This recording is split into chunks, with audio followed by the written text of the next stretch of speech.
شروع اللہ کا نام لے کر جو بڑا مہربان نہایت رحم کرنے والا ہے، اور سبھی طرح کی تعریفیں اللہ ہی کے لیے ہیں جو تمام مخلوقات کا پروردگار بڑا غفور و رحیم ہے۔ تاریک رات کا نصف حصہ گزر چکا تھا اور دن بھر کے تھکے ماندے مجاہدین سرزمین کابل افغانستان کے میدان میں میٹھی میٹھی نیند کے مزے لوٹ رہے تھے۔ انہیں اپنے ارد گرد کے پہاڑوں کی غاروں اور جنگل کے درختوں کے درمیان چلنے پھرنے والے شہروں کے دھاڑنے، ہاتھیوں کے چنگاڑنے، چیتوں کے غرانے، بھیڑیوں کے چلانے اور گیدڑوں کے واویلا کرنے کی خبر نہ تھی۔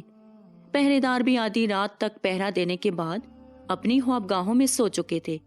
تاریکی کے اس عالم میں ایک بوڑھا مجاہد جو اس انتظار میں بستر پر لیٹا ہوا تھا کہ تمام مجاہدین گہری نیند سو جائیں اور اسے تنہائی میں یکسوئی کے ساتھ بارگاہ الہی میں راز دنیا کا موقع مل سکے، جب اس نے محسوس کیا کہ اب تمام مجاہدین گہری نیند میں مستغرق ہو کر خراٹے لے رہے ہیں، تو وہ اپنی خوابگاہ سے اٹھا اور دبے پاؤں چل کر چھاؤنی سے باہر آ گیا اور قریبی جنگل کے درختوں کی جنگی داخل ہو گیا۔ اسی دوران ایک دوسرا مجاہد جعفر بن زید جو عرصہ سے اس بوڑھے مجاہد کی خفیہ عبادت کی ٹوہ میں تھا، وہ بھی اپنے بستر سے اٹھا اور فاصلہ رکھ کر اس بوڑھے مجاہد کے پیچھے درختوں کی جنگی میں داخل ہو گیا اور چھپ کر دیکھنے لگا کہ بالا یہ بوڑھا مجاہد کیا کرتا ہے۔ بوڑھے مجاہد نے پہلے تو بڑے اطمینان سے وضو کیا اور پھر درختوں کی جنگی کے درمیان کپڑا بچھا کر نماز تہجد شروع کر دی اور بڑی رکت امیز آواز سے قرآن پڑھنا شروع کر دیا۔ جہاں کہیں جنت کا ذکر ہوتا وہاں اللہ سے جنت کا سوال کرتا، اور جہاں کہیں دوزخ اور اس کے عذابوں کا ذکر ہوتا وہاں گڑ گڑا کر اللہ کی پناہ مانگتا۔ اسے نماز میں تلاوت قرآن سے وہ لطف و سرور حاصل ہو رہا تھا جو بیان سے باہر ہے۔ وہ ابھی پہلی ہی رکعت میں تھا کہ اسی دوران ایک جنگلی شیر بھی ادھر آ نکلا اور اس کے قریب کھڑا ہو گیا۔ جب جعفر بن زید کی نظر اس شیر پر پڑی تو وہ مارے خوف کے لرزنے لگا اور جھٹ پٹ میں قریبی درخت پر چڑھ گیا۔ وہ خدشہ محسوس کرنے لگا کہ یہ ابھی اسے پھاڑ کھائے گا، لیکن بوڑھا مجاہد مطلقاً خوف زدہ نہ ہوا اور بددستور قرآن پڑھتا رہا۔ ایک دفعہ اس نے معمولی سی نظر ڈال کر شیر کو یوں دیکھا کہ گویا وہ کوئی جنگلی چوہا ہو اور اسے ذرا برابر بھی خاطر میں نہ لایا۔ جب اس نے قرات مکمل کر لی تو نہایت اطمینان سے رکوع میں چلا گیا اور اس نے بڑی رکت کے ساتھ تسبیحات پڑھی اور پھر سیدھا کھڑا ہو کر بڑے ادب سے اللہ کی حمد و ثنا بیان کرنے لگا اور بڑے خشوع و خضوع کے ساتھ طویل سجدے کرتا رہا اور ان سجدوں میں سسکیاں لے کر روتا رہا اور اس طریقے سے نماز پڑھی کہ گویا وہ خدا باری تعالیٰ کو دیکھ رہا ہو۔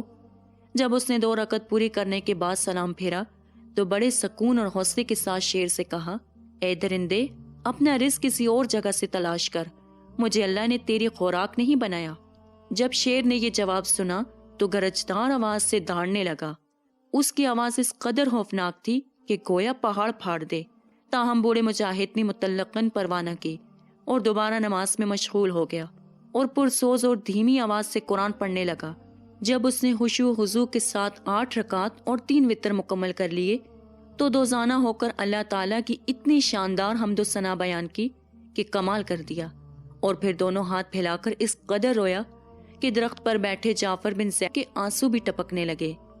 آخر میں اس نے ایک طویل دعا اس التجا پر ختم کی کہ اے اللہ، تو مجھے دوزخ کی آگ سے ہی بچا لے اور پھر میرے جیسا سیاہکار تو اس سے جنت کا سوال کرے۔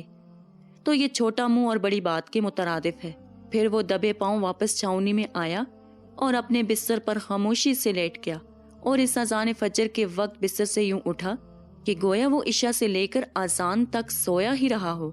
رات کی تاریکیوں میں چوروں کی طرح چھپ چھپ کر عبادت کرنے والے اس بوڑھے مجاہد کا نام سلا بن اشیم ادوی تھا۔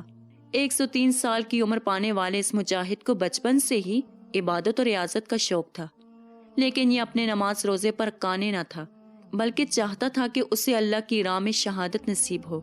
وہ اسی آرزو میں بڑے بڑے موقعوں میں حصہ لیتا اور ناموس سپہ سالاروں اور سرماؤں کو ان کی اوقات یاد کرا دیتا۔ اس کے اسی اخلاص کی برکت تھی کہ لوگ والہانہ انداز میں اس کا احترام کرتے اور اس کے آگے بچ بچ جاتے تھے، اور انسان تو انسان رہے، درندے بھی ان کا لحاظ کرتے۔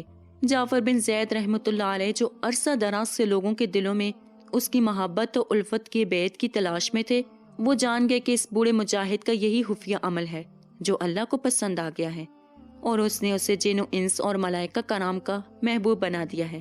جزاک اللہ۔ امید کرتی ہوں کہ آپ کو آج کی ویڈیو پسند آئی ہوگی۔ مزید اسی طرح کی ویڈیوز دیکھنے کے لیے ہمارے چینل کو سبسکرائب کریں۔ خدا حافظ۔